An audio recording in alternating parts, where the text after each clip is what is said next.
When I opened my eyes, the first thing I noticed was the smell. It wasn't Michael's cologne. It was something sharper, unfamiliar, like cedarwood and a hint of laundry detergent I didn't recognize. I blinked, trying to adjust to the morning light filtering through the half-closed blinds, and instinctively turned to my left, expecting to see my husband's tousled hair and the slow rise and fall of his chest. But what I saw made my entire body seize up in cold, paralyzing fear. There was a stranger in my bed. He was lying there, peacefully asleep, on Michael's side of the bed using Michael's pillow. For a few moments, I couldn't breathe. I just stared at the man, unable to move, unable to speak. Dark hair, strong jawline, faint stubble, probably mid-30s. Definitely not Michael. My brain scrambled for an explanation. Was this some bizarre dream? Had I wandered into the wrong apartment after a 12-hour ICU shift? Slowly, carefully, I started to pull away, inching toward the edge of the bed. But then he stirred, his brow furrowed and his eyes opened, steely gray, alert, confused. We locked eyes for a long, excruciating second. "Who are you?" he asked, voice raspy from sleep, but not aggressive. "I should be asking you that," I whispered, gripping the blanket to my chest. "Why are you in my bed? In my apartment?" He sat up fast, startled, scanning the room. "Your apartment?" "I live here," he said, frowning. "I got back from a business trip late last night. This is my place." I shook my head violently. "No, my husband and I have lived here for 6 months. We have a lease. This is our home." Still holding the sheet around me, I stumbled out of bed, my legs barely supporting me. The man, who soon introduced himself as Andrew Foster, followed me into the hallway and pointed toward the living room. "Look, I'm not trying to scare you," he said calmly, "but I have the ownership documents. I bought this place 3 years ago." He reached into a drawer and pulled out a folder. Inside were official-looking papers with seals, signatures, and dates. His name, the address, all matching. "No, this can't be right," I murmured, flipping through them with trembling hands. "We rented this place through a real estate agency. We paid a deposit, first month's rent. My husband signed everything." "Can I see the lease?" he asked. I nodded, feeling sick, and retrieved the yellow folder we kept in the top drawer of the dresser. I handed it over, watching as his eyes scanned the pages. His expression changed. What had been confusion now shifted into concern. "This is a fake," he said slowly. "Not even a good one. I've never authorized anyone to rent this apartment. I've been away for work in Dallas for 6 months. I just got back last night." I sat down hard on the edge of the couch, my mind spinning. None of this made sense. Where was Michael? Why hadn't he told me? I grabbed my phone and called him. No answer. I tried again, voicemail. Michael always picked up. Even in meetings, he'd at least text back. My heart started pounding. Something was wrong. "I need to call him again," I said, dialing with shaking fingers. Andrew turned to give me privacy, stepping toward the window. But it was the same. Voicemail. Again and again. "He's not answering," I whispered. "He always answers me. Always."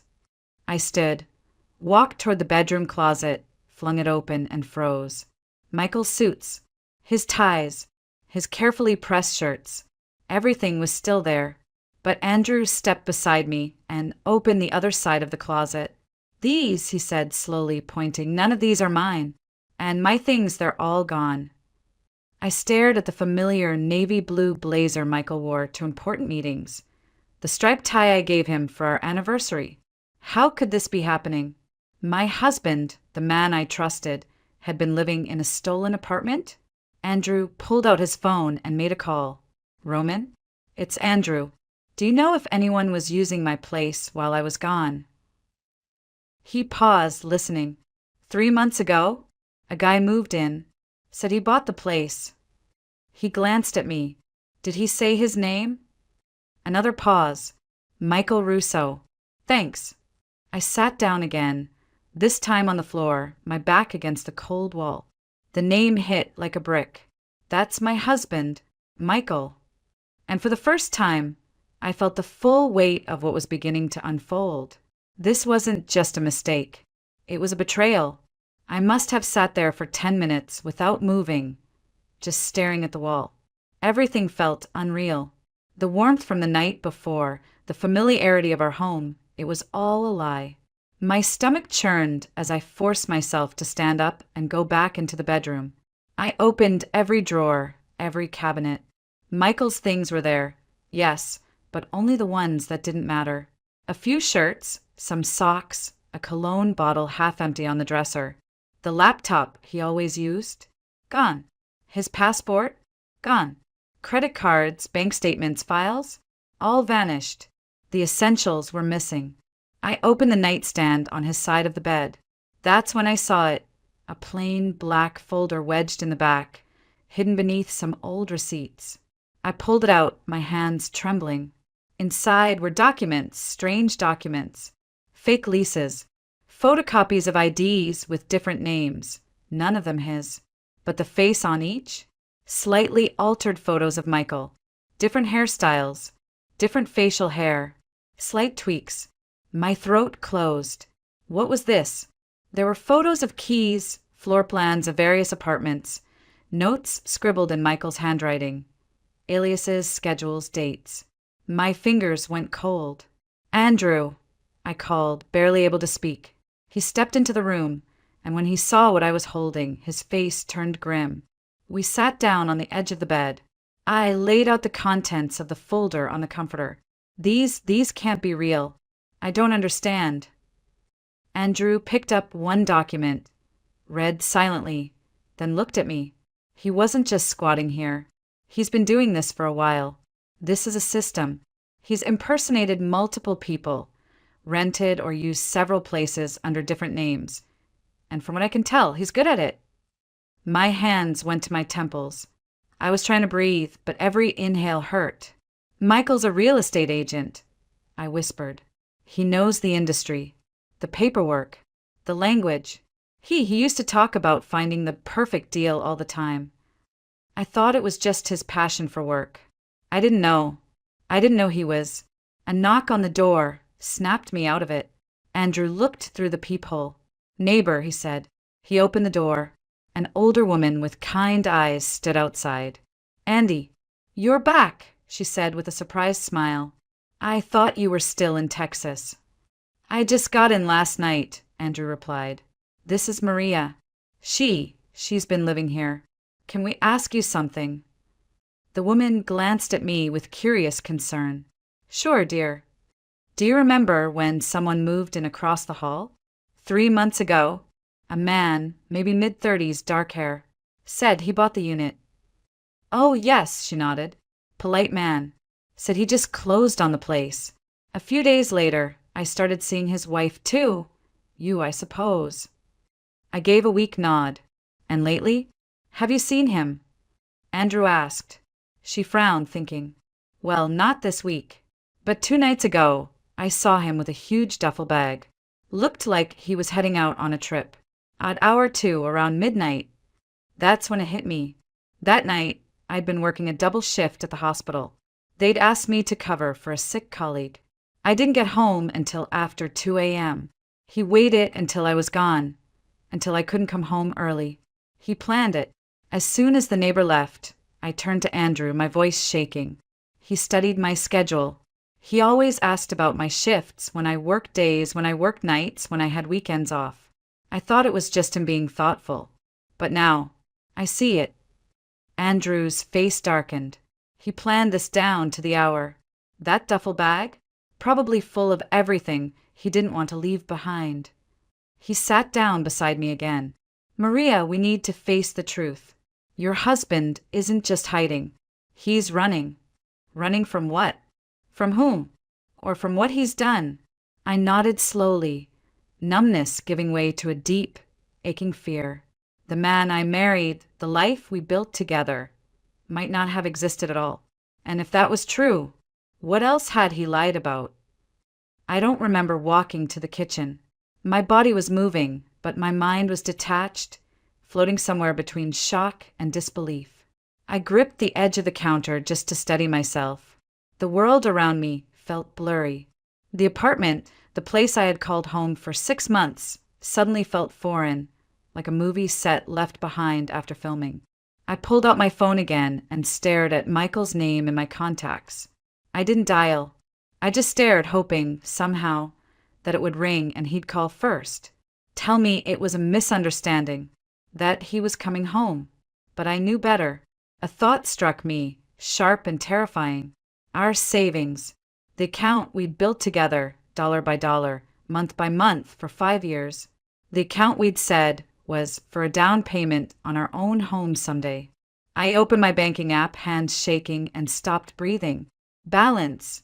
$0. I blinked. Looked again. There had to be a mistake. I scrolled down to view the transaction history. 3 days ago, a full withdrawal. Every last cent gone. I clutched the phone to my chest, feeling the blood drain from my face. My knees buckled, and I dropped onto the floor. He took everything, I whispered. He drained our account. Andrew crouched beside me. How much? He asked gently. I could barely get the words out. $200,000. It was our entire savings, he sat back, jaw clenched. Now it makes sense, he muttered. He didn't just want free rent. He was staging an exit. The apartment, the fake documents, your money. It was all part of the same plan. I closed my eyes, trying to hold back tears. How could I not have seen this? I'm a nurse. I'm trained to notice changes in behavior, signs of distress. I work in trauma care, for God's sake. And I didn't notice the man I lived with for 5 years was lying to my face. Andrew didn't answer right away. Instead, he handed me a glass of water. We all have blind spots when it comes to the people we love, he said softly. You weren't ignoring red flags. You trusted him. That's not a weakness. That's what love is supposed to be. But it didn't feel like love anymore. It felt like I had been living in a beautifully painted illusion, crafted by a master manipulator. I need to go to the police, I said, my voice steadier now. I don't even know what I'll tell them, but I can't just sit here. He stole from you. He stole from me. He's probably done this to others. Andrew nodded. I'll go with you. We got to the police station just before noon. The place smelled like old coffee and cheap cologne. The front desk officer gave us a tired glance and asked us to wait. I sat on one of the hard chairs against the wall. Fingers knotted together so tightly they hurt. I felt like a criminal just being there, even though I was the one who'd been robbed. A few minutes later, a woman in plain clothes approached us. Mid-40s, sharp eyes, firm voice. Detective Carla Bennett, she introduced herself. I handle financial and property fraud. I understand you want to file a report. I nodded and followed her into a small, cluttered office. The blinds were closed. There were wanted posters on the wall and a faint humming from a desktop fan.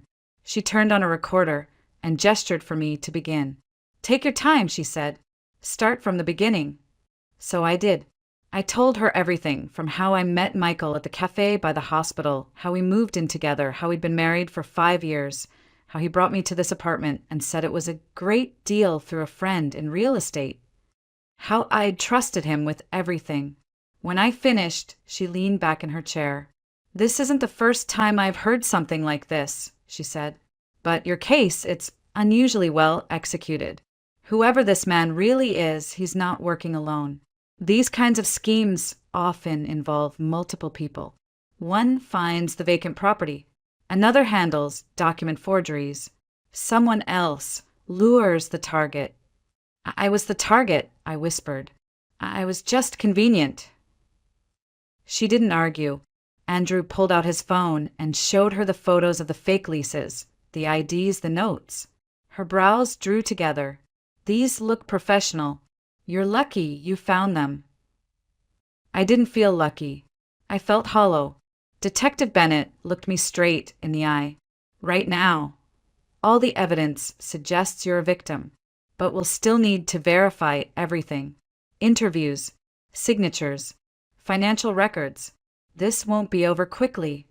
I nodded. I just want the truth. She paused. He might contact you again.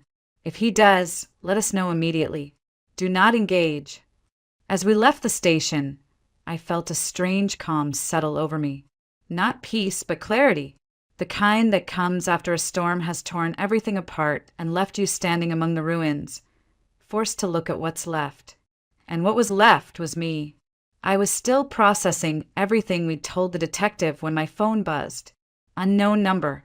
Chicago area code. For a brief second, I froze. Then my thumb hovered over the screen, and I picked up. Maria! The voice said, calm and steady, too calm. It's me. Michael.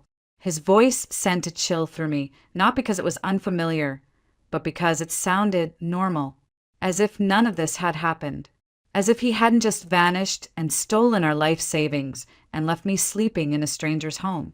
Where are you? I snapped, pacing the sidewalk in front of the station. What the hell is going on, Michael? Why aren't you home? Why haven't you answered your phone? I had to leave, okay? Something came up. A work issue. I didn't mean to worry you. Stop lying to me, I hissed. The real owner of the apartment came back.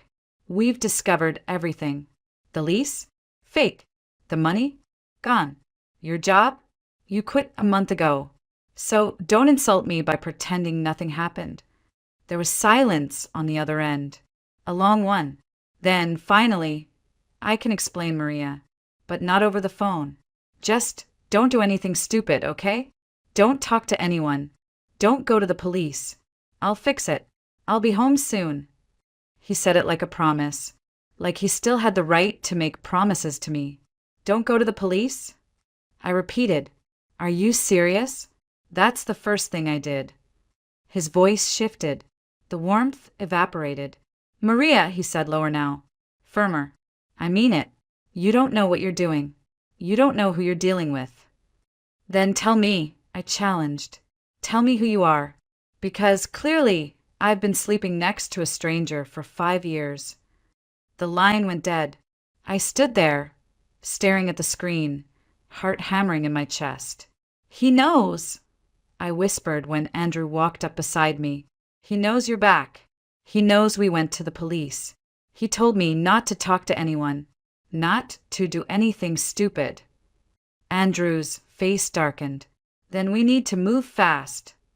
That night, we double-checked all the documents, made more copies of everything we'd found, and backed it up in the cloud. Every detail, every name, every address. It was like building a case against a ghost. I was just starting to doze off on Andrew's couch, wrapped in a blanket when the doorbell rang.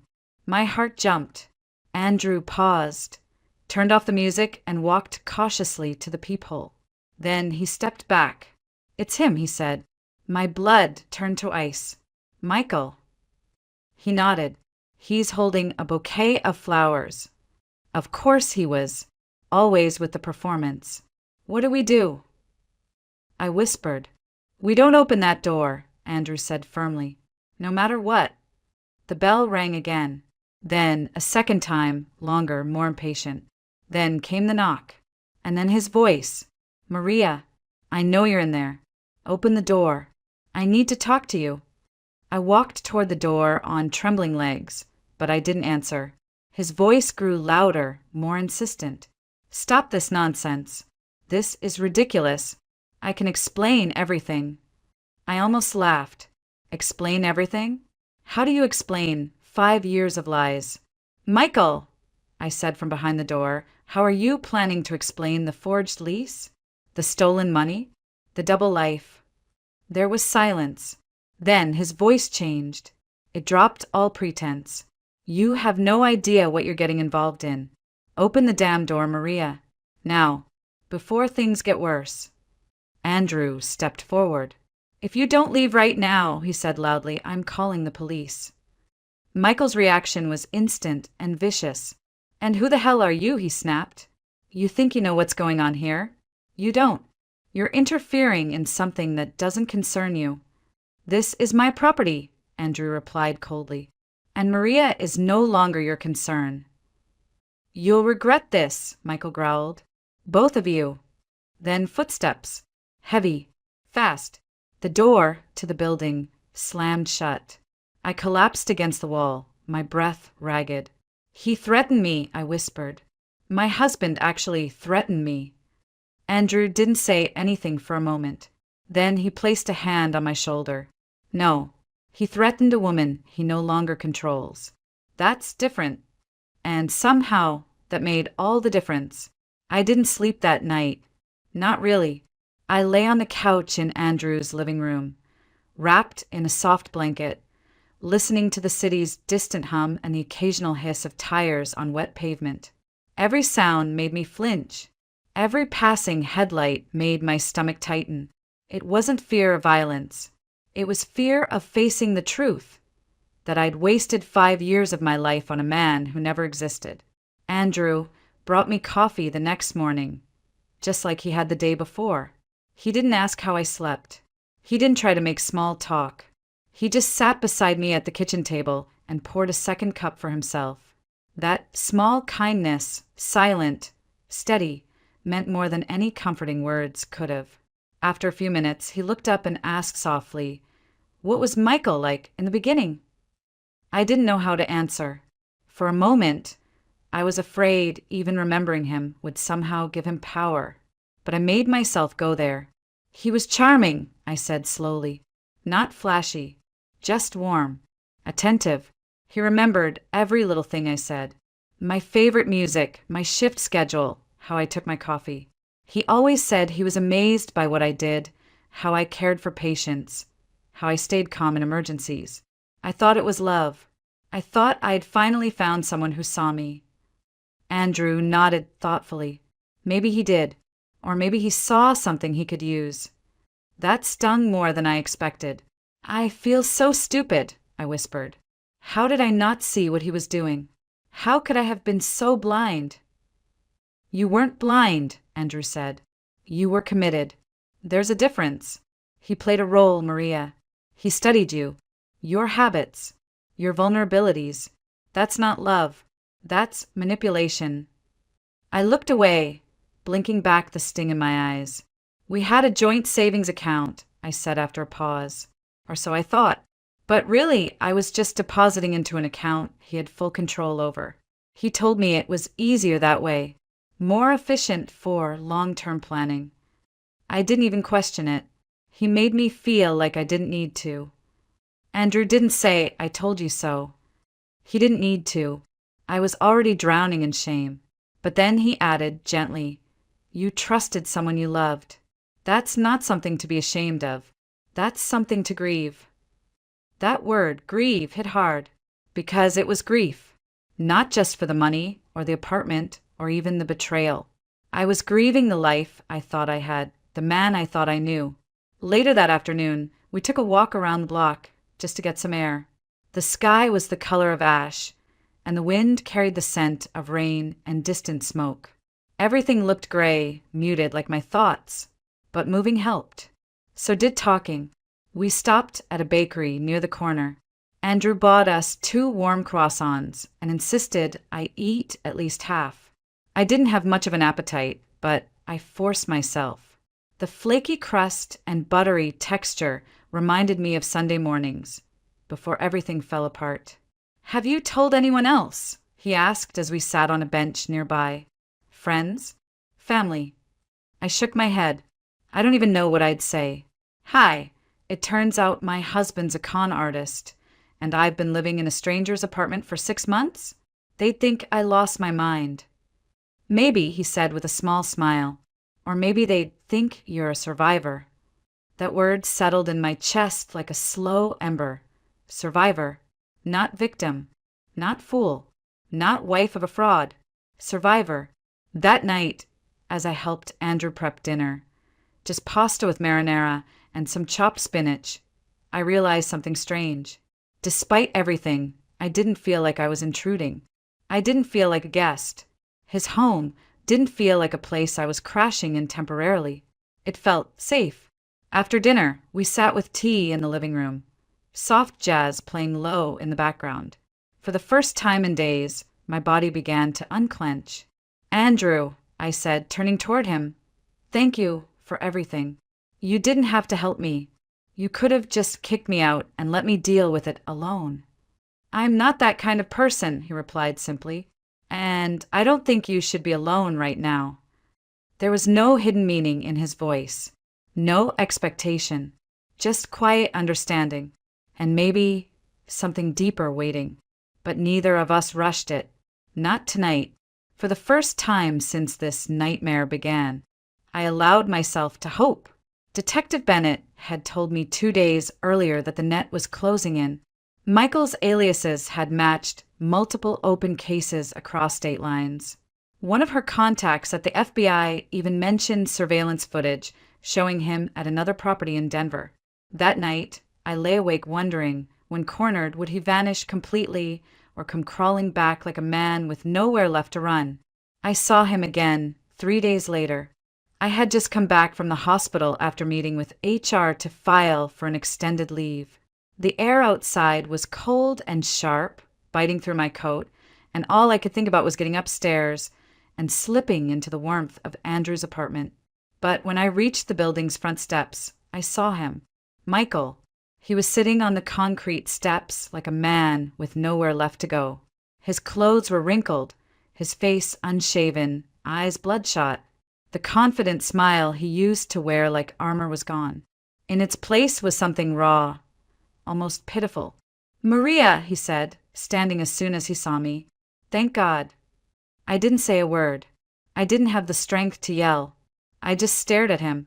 "I've been waiting here for hours," he said, voice cracking. "Please, we need to talk. I have nothing to say to you. Please, just 5 minutes." He looked around nervously, as if expecting someone else to show up. "I screwed up, okay? I made some bad decisions. But it wasn't about you. I didn't do this to hurt you. You stole our money," I said, my voice flat. "You forged a lease, pretended you owned that apartment, disappeared for days, and threatened me when I didn't open the door. So don't tell me it wasn't about me." He ran a hand through his hair. I didn't know how else to fix it. "I owe money, serious money. There are people, they're dangerous. I thought I could get ahead of it before things got worse." "How much?" He hesitated. "1.5 million." I blinked. The number felt surreal. I laughed once, short, bitter. "So you ran an entire real estate scam to pay off gambling debts?" "I didn't mean for it to go this far," he said quickly. "It started small, just some bets, small loans. But then I couldn't stop. And when I saw the opportunity, the apartment, the access, I thought if I could just make it through one big score, I could pay them off and come back clean." I stepped back, shaking my head. "You used me. You used our marriage, my job, my income. You made me believe we were building a life together, and the whole time you were playing house while building a criminal operation behind my back."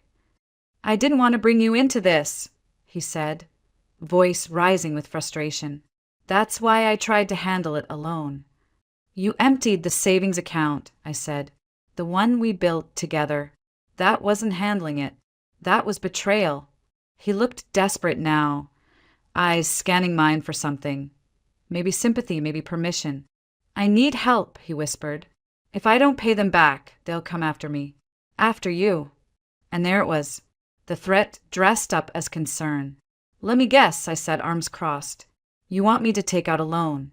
Use my nurse's salary to bail you out of something you chose to do." "Just for now," he pleaded. "Just until I can get back on my feet. I'll get a real job, I'll make it right. Please, Maria. We were good once, weren't we?" I stared at him for a long, heavy moment. "You're not the man I married," I said, finally. "Maybe you never were." I turned toward the door. He grabbed my arm. "Please, don't do this." The touch made my skin crawl. I yanked my arm away. "You already did this," I said coldly. "I'm just choosing not to let it keep happening." Andrew opened the door just then, sensing something was wrong. He looked between us, jaw tightening. "You need to leave," he said to Michael. "Now." Michael bristled. "This is between me and my wife." "Ex-wife," I corrected. "Soon." Michael glared at me with something ugly in his eyes. "You think he's going to save you?" He doesn't know what kind of danger you're in." "I'm not the one who invited danger into my life," I said. "You did, and I won't let it bleed into mine anymore."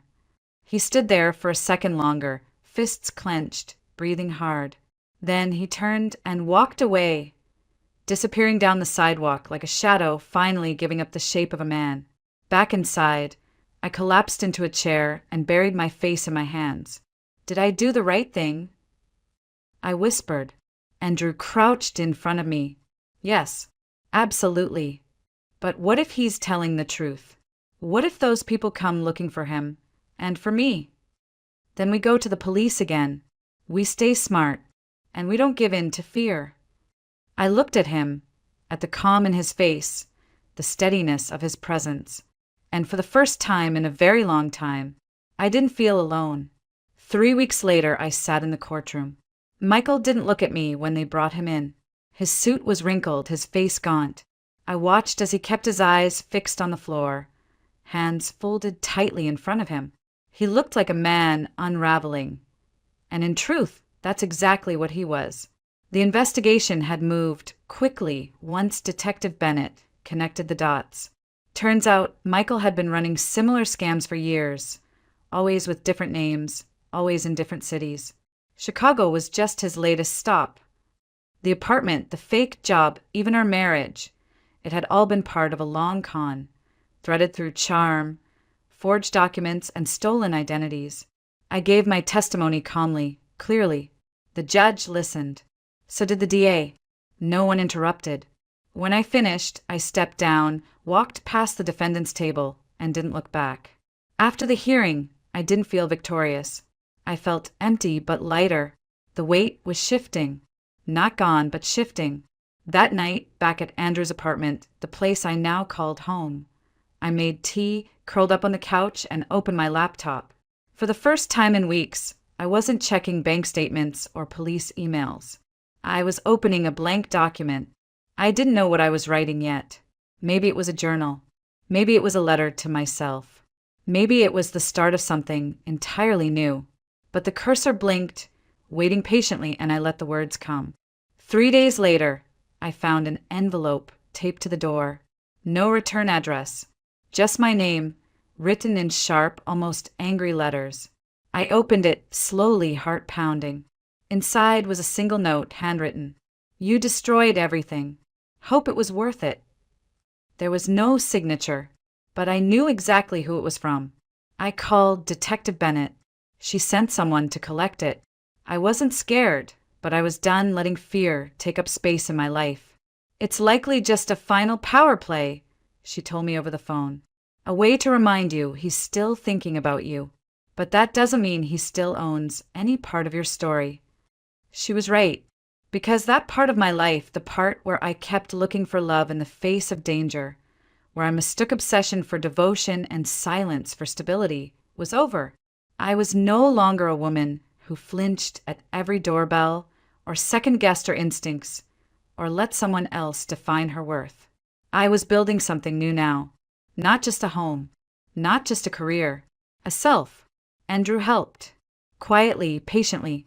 He never tried to rush anything. Never tried to define what we were. Some days, we talked about nothing and laughed over coffee. Other days, I cried on his shoulder when the nightmares came back, and he held me like I deserved to be held. Not like a broken thing, but like something valuable. One morning, I woke up to the smell of pancakes.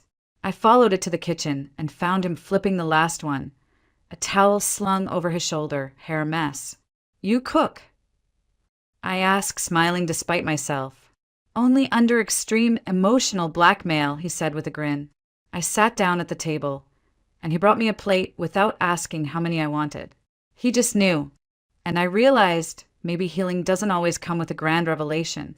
Sometimes it arrives quietly, wrapped in simple mornings, shared meals, and the slow trust of being seen. 6 months later, I walked into my first class at the local community college. Psychology 101. I was applying for a second degree. Trauma therapy. I wanted to help people who'd been through what I had. I wanted to give them words for things that once felt unspeakable. and maybe someday help them write their own endings or beginnings. Sometimes the deepest betrayal doesn't come from enemies. It comes from those who once knew our morning routines, the shape of our silence, and how we take our coffee. And when the people we trust turn out to be illusions, it doesn't just break our hearts, it shakes the ground beneath our identity. But healing isn't about forgetting. It's about reclaiming your name, your voice, your worth. Maria didn't get revenge by exposing him. She got it by refusing to shrink, by turning pain into purpose, by stepping out of the shadow of what was and choosing to write a new story on her own terms. Because sometimes survival is the loudest victory, and peace is the sweetest form of justice.